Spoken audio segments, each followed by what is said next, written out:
അസ്സലാമു അലൈക്കും. ഹജ്ജിനെ കുറിച്ച് ചെറിയൊരു വിവരം. പരിശുദ്ധ ഇസ്ലാമിലെ അവസാനത്തെ റുക്കിനാകുന്നു ഹജ്ജ്. അല്ലാഹു തആല ഹിജ്ജുൽ ബൈത മൻ ഇസ്തതാഅ ഇലൈഹി സബീല. ജീവിതത്തിൽ ഒരു പ്രാവശ്യം മാത്രം വാജിബുള്ള അമലാകുന്നു ഹജ്ജ് ഉംറയും നിർവഹിക്കാൻ 4 ഷർത്തുകളുണ്ട്. 1 മുസ്ലിമാകുക, 2 മുക്കല്ലഫാകുക, 3 സ്വതന്ത്രനാകുക, 4 കഴിവുണ്ടാകുക. ഹജ്ജ് 3 രൂപത്തിലാണ് ചെയ്യേണ്ടത്. 1 ഖിറാന്, 2 ഇഫ്രാദ്, 3 തമത്തു. ഹജ്ജിൻ്റെ വാജിബാത്തുകൾ 5 1 മീഖാത്തിൽ നിന്ന് ഇഹ്റാം ചെയ്യൽ, 2 വലിയ പെരുന്നാൾ പകുതിയായ ശേഷം അല്പസമയം മുസ്ദലിഫയിൽ രാപ്പാർക്കൽ, അയ്യാമു ഷരീഫിൻ്റെ രാവുകളിൽ മിക്ക സമയവും മീനായിൽ രാപ്പാർക്കുക, ജംറകളിൽ കല്ലെറിയുക. ഇഹ്റാം ചെയ്താൽ ഹറാമായ കാര്യങ്ങളെ തൊട്ട് സൂക്ഷിക്കുക. ഹൈളോ നിഫാസോ ഉള്ള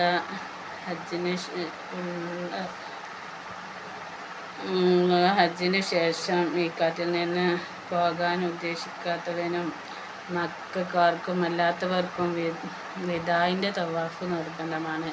കാരണം കൂടാതെ ഒഴിവാക്കിയാൽ അവർ കുറ്റക്കാരാണ്. ഫിദിയ വാജിബും ആകുന്നു. തെൽബിയത്ത്. നമ്മൾ ഹജ്ജിന് ഉദ്ദേശിക്കുമ്പോൾ തന്നെ പുറപ്പെടുമ്പോൾ തന്നെ തെൽബിയത്ത് വർദ്ധിപ്പിക്കുക. ലബ്ബൈക്ക് അല്ലാഹുമ്മ ലബ്ബൈക്ക് ലബ്ബൈക്ക് ലാ ശരീക ലക ലബ്ബൈക്ക് ഇന്നൽ ഹംദ വന്നിഅമത ലക വൽ മുൽക്ക് ലാ ശരീക.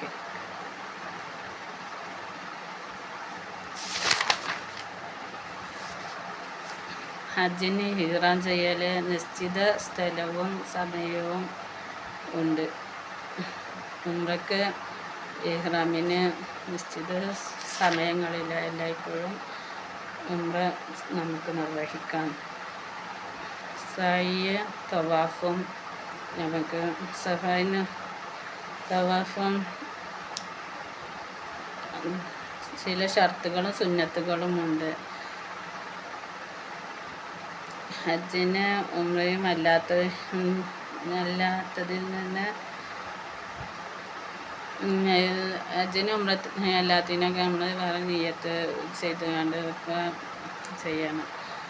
പിന്നെ മുഹറമാത്തുൽ ഇഹ്റാം കൊണ്ട് ഹറാമാകുന്ന കാര്യങ്ങൾ: 1 ജിമാഅ്, 2 വികാരത്തോട് കൂടി ബന്ധപ്പെടുക, 3 നിക്കാഹ് ചെയ്യലും ചെയ്തു കൊടുക്കലും, 3 മനി പുറപ്പെടുവിക്കൽ, സുഗന്ധം പുരട്ടുക, തലമുടി താടി എന്നിവയിൽ എണ്ണ ഉപയോഗിക്കുക, മുടി നഖം നീക്കം ചെയ്യാൻ പാടില്ല.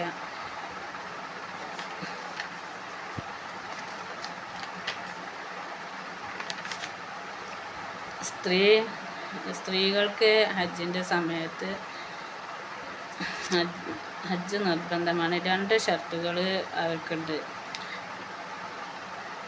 ഇദ്ദയിൽ ഇല്ലാതിരിക്കുക, അവളുടെ കൂടെ ഭർത്താവോ മഹ്റമോ വിശ്വസ്തകളായ സ്ത്രീകളോ ഉണ്ടായിരിക്കുക. ഫർളായ ഹജ്ജിന് ഉംറയ്ക്കും ഒരു വിശ്വസ്തയായ സ്ത്രീയുടെ സുരക്ഷിതത്വം ഉറപ്പാണെങ്കിൽ സ്വന്തമായും പോകാവുന്നതാണ്. സുന്നത്തായ ഹജ്ജിനും ഉംറയ്ക്കും ഭർത്താവോ മഹ്റമോ ഇല്ലാതെ ഹജ്ജിനും ഉംറയ്ക്കും പോവാൻ പാടില്ല.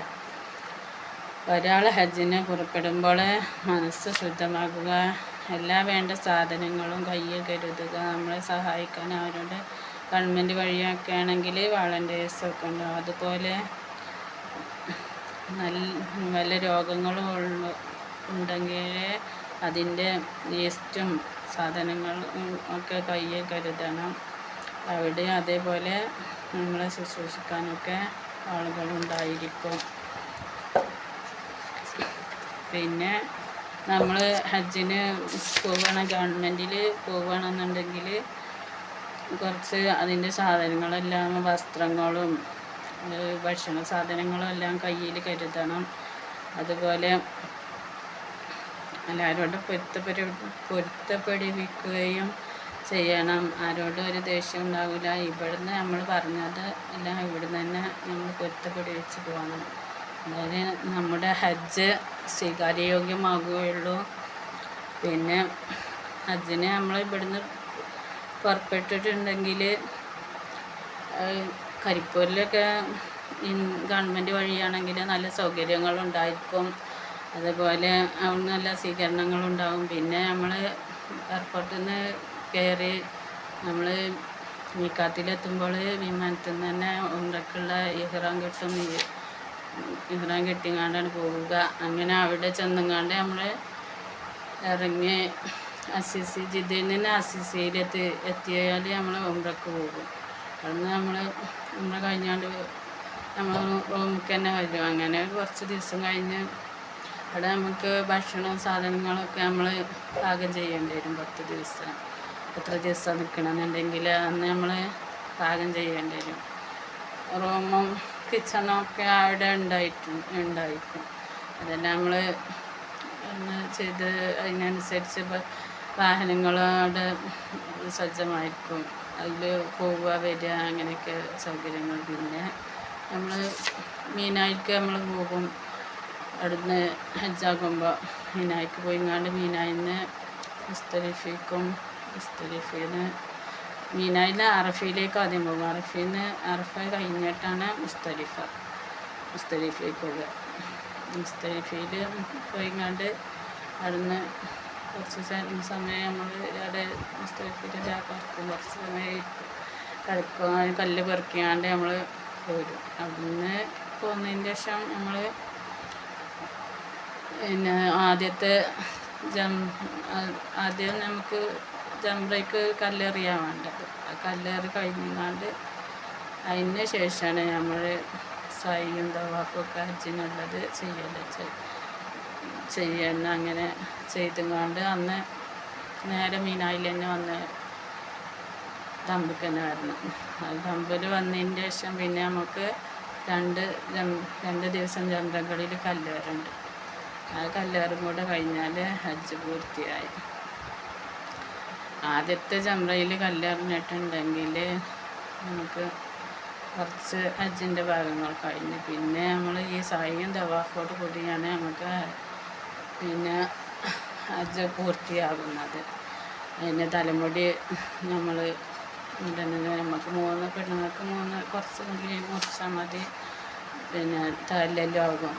പിന്നെ ആണുങ്ങൾക്ക് മുടി മുഴുവനും കളയുകയാണ് വേണ്ടത്. അങ്ങനെ ഹജ്ജിൻ്റെ കാര്യങ്ങളൊക്കെ എത്രയാണ് നമ്മൾ നല്ലോണം സൂക്ഷിക്കണം. നമ്മളിൽ നിന്ന് മുടിയൊന്നും കൊഴിഞ്ഞു പോകാനോ ഒന്നിനും പാടില്ല. ഫിദിയ എടുക്കാൻ നേരം പിന്നെ മുടി കാണാനും പാടില്ല. അറിയാതെ കൊഴിഞ്ഞു പോകുന്നതിന് പ്രശ്നമില്ല.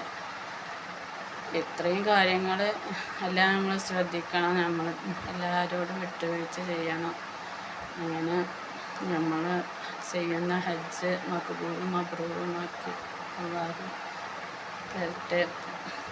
ഇത്രയും കാര്യങ്ങളാണ് ഹജ്ജിനെ കുറിച്ച് ഉള്ളത്. അസ്സലാമു അലൈക്കും. ആഹ്റദാന